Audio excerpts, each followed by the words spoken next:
Pottawattamie County Routes, presented by Komowski Funeral Home, is on location at Westfair 2026. And this, as we are recording this, opening day, it's been a very successful day.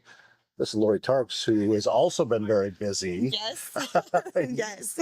You were over kind of running something called Anything But a Pot. Yep. What is that? So it is pretty much what it is. Like kids go out and adults find a container, which is not a standard container, and they fill it up with plants. Usually give them about a month to grow, and they learn about their different kinds of plants and what it takes to grow up a good, healthy plant. And yes, and they're judged on the most creative and the types of plants that they use and the color schemes and designs, so things like that. Well, I know also from visiting beforehand, didn't you more than double last year's entries? Yes. Yeah. Last year we had 15. Yeah. And then this year we had 37. I missed one. So we have 37. 37 Yes. entries. So obviously, this is a popular category Yes. for people to be able to work on. And I think, too, that, as you said, it's for young people, it's for adults, and it's just something that people can pour themselves into a little bit, getting ahead of the fair. Yeah. Yeah. We had a class on June 11th at Sherbondi's that Jenna Sherbondy hosted, along with one of their awesome workers there at Sherbondi's. And the kids came in with all sorts of different containers. I think we had 16 sign up for that class. And we had glass containers, and we had a volleyball. We had all sorts of things, but they came prepared, and they had this awesome bit and drill, and they could drill through anything. So those ladies taught the kids about what a proper container looks like. So there's a filler, spiller, and thriller. And to some of these kids, that was the first time they ever heard that kind of lingo. That's for me. So they really rocked it. And then they got to go spread out across the Sherbondy greenhouse and shop. Mm-hmm. So we had that, and that was really fun. And then the other kids just came up with it on their own, and they rocked it too. So hopefully we can expand that next year and have a class for them, and that maybe we can have two parts of it. But yeah, you catch a lot of sales this time of year, right, because they're closing out. Like Baumgart's had a sale, Sherbondi's had a flat of flowers, and sometimes they're a little on the crispy side if you get them from the parking lot greenhouse versus a greenhouse. But with a lot of love and care, the kids really did well. I'm impressed.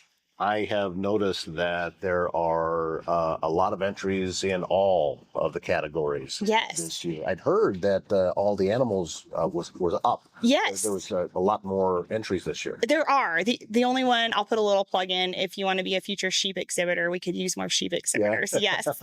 So yes, but we are up. Goats are up. I think poultry's steady. Rabbits are a little bit down. Rabbits are a great project. Beef is up. We do graduate 20 seniors this year from 4-H, so that is huge.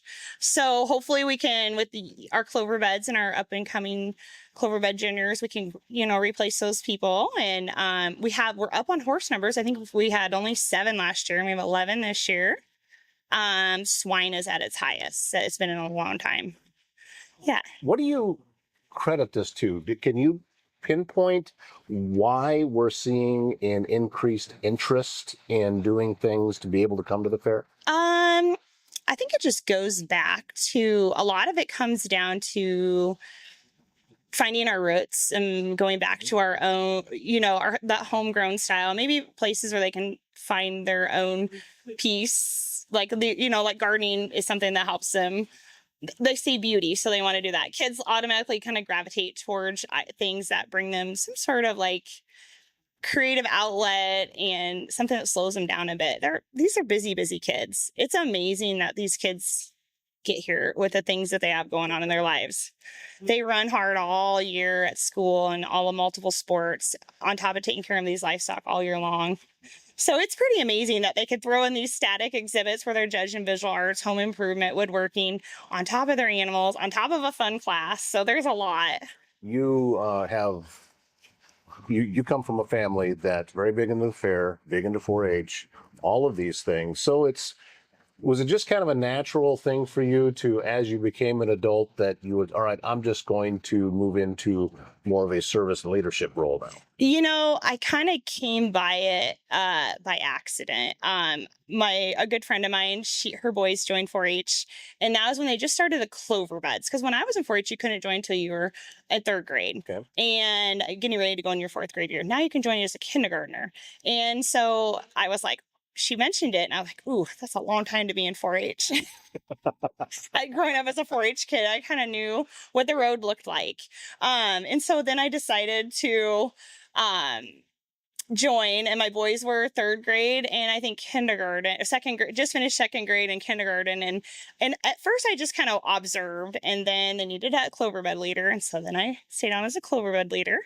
And then I transitioned. I stayed on as that for quite a while. And then my boys transitioned to the junior to senior, and kind of like helped out where I could, like as a project leader. And then after COVID, I really took over as the leader. And now we have 65 kids in our club.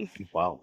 Yeah. What if your healthcare provider came to you? Me to You is an Iowa-based in-home primary care practice, bringing personalized medical care directly to your home. Especially helpful for people who have difficulty getting out. Me to You serves patients of all ages, from children through end-of-life care, from wellness visits and chronic disease management to preventative care and advanced care planning. That means less time traveling, less time in waiting rooms, and more time where it matters most. Learn more at metouYou.care or call 641-843-8405. Primrose Retirement Community in Council Bluffs believes home should be a place of comfort, connection, and care. From personalized support to engaging daily activities, everything they do is designed to help residents live fully and confidently. At Primrose, that's their priority, to put the quality of their residents' care and daily needs at the top of their list each day and every day. It's not just about where you live, it's about how you live. Learn more about life at Primrose by going to primroseretirement.com and then contact Jamie Bush at Primrose and discover a place that truly puts people first. Now, is it all farm kids? No. And that's the thing about 4-H Yeah. that is, a lot of people think that you need to be on a farm or at acreage to be in 4-H, but it is open to anybody who has an interest in 4-H. There's huge design, STEM, leadership, communication. There's humongous opportunities. I just took a group out to a group of 12 kids from our county out to Washington, D.C. in March. Wow. And we went to the 4-H Ignite conference, stayed at the Washington Hilton, and we were there from Wednesday to a Sunday. And the first time a lot of the kids have been on a plane. First time a lot of them had even been to the big city. So it was great. We met kids from all over the country, all over the world. Even there was kids from a lot of provinces. And it was a great opportunity to see how vast 4-H is and how 4-H has impacted a lot of lives, not necessarily through agriculture. And probably also how you can have things in common with people from a different part of the world that you have no idea what their day-to-day life is. Yes. You've got something in common with them. Yes, you all have that that commonality of 4-H and that bringing you together. And the cool thing about it is the kids start out that conference and they're like, oh my gosh, they're kind of in their comfort group of that 12.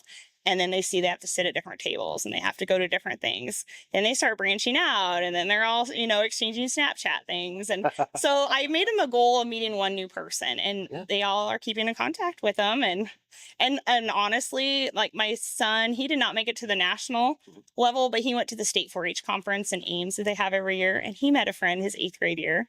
And they met up every year at state conference, and they're still really good friends, and they communicate. So you have that lifelong friendship, having that commonality and just kinship in 4-H. Yeah, 4-H goes back to when I was a kid and when you were a kid. And I remember a lot of people being involved with it. And I mistakenly thought I didn't live on a farm. Yes. And so I was never really involved with it myself. And I learned later that, well, it could have been.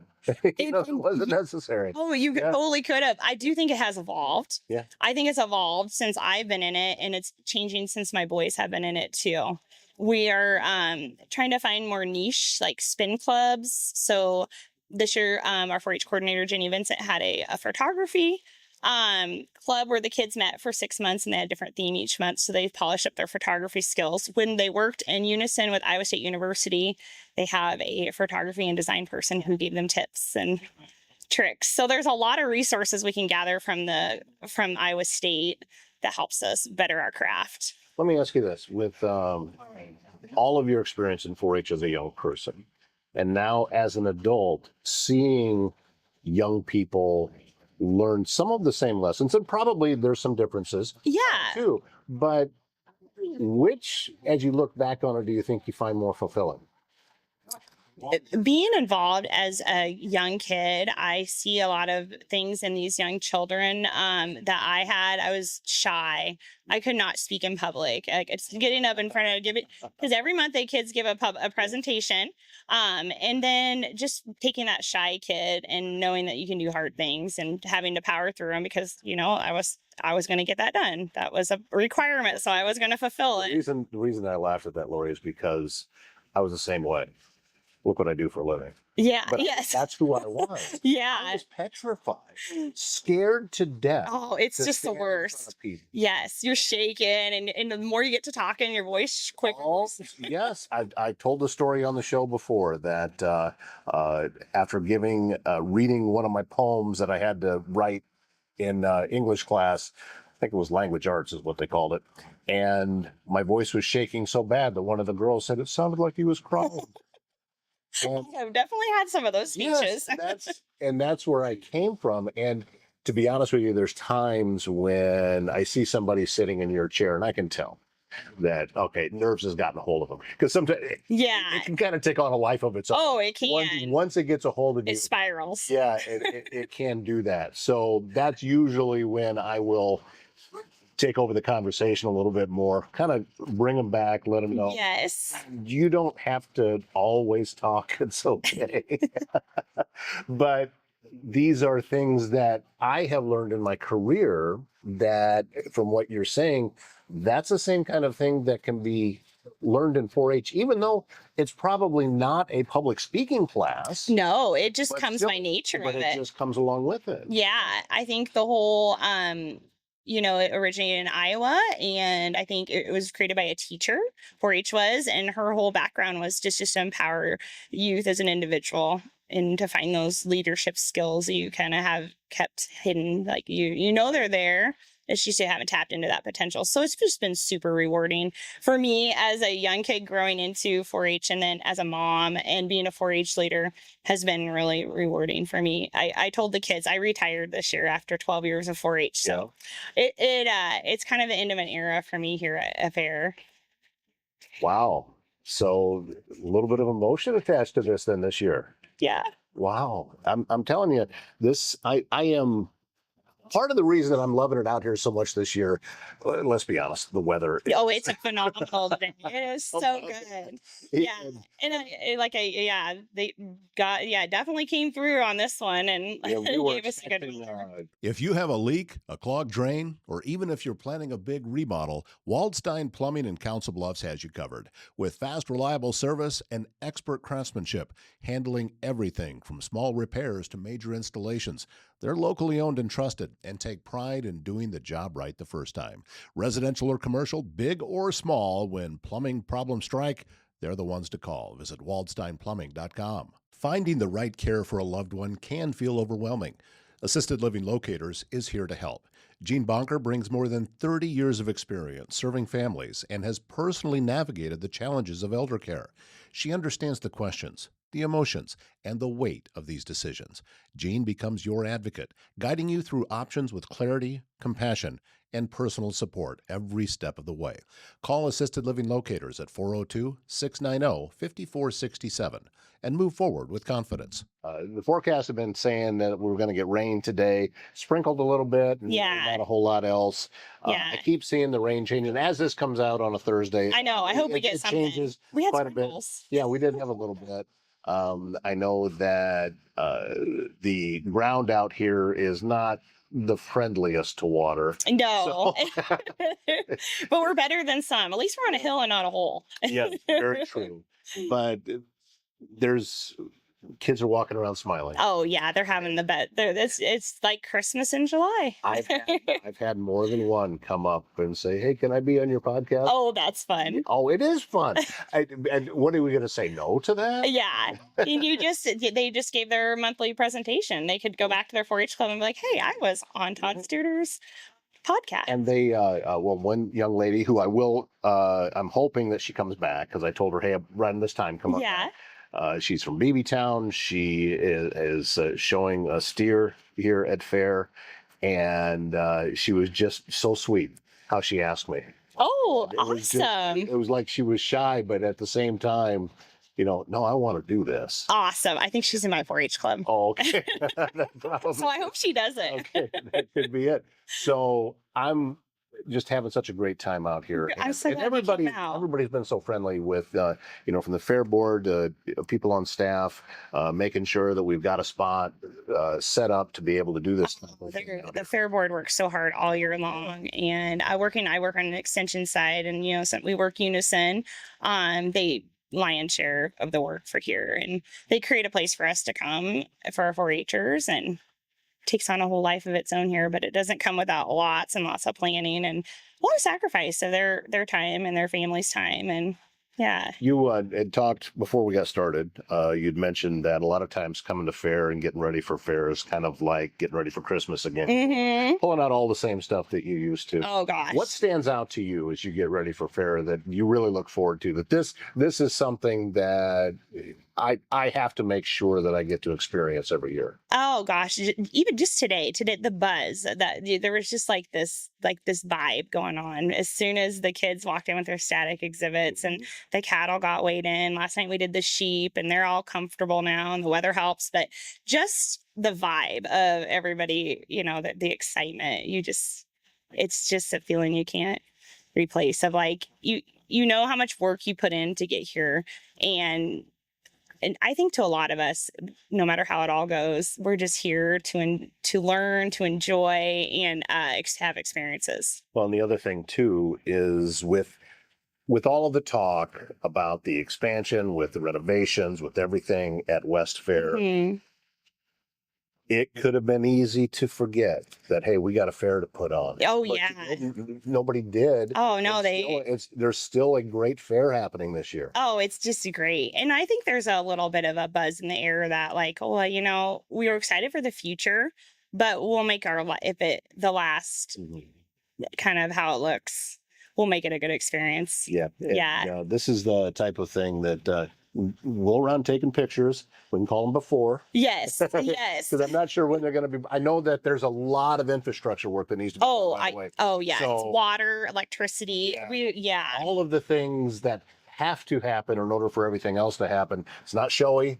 No, it's not. No, water and electricity costs a lot of money, but nobody can really see that. But we'll all appreciate it. Oh, definitely. When it takes you about 10 minutes to fill a water bucket, and most of us bring generators, or you blow the breakers in the sheep barn every 10 minutes on show day. We'll definitely have great memories of this place.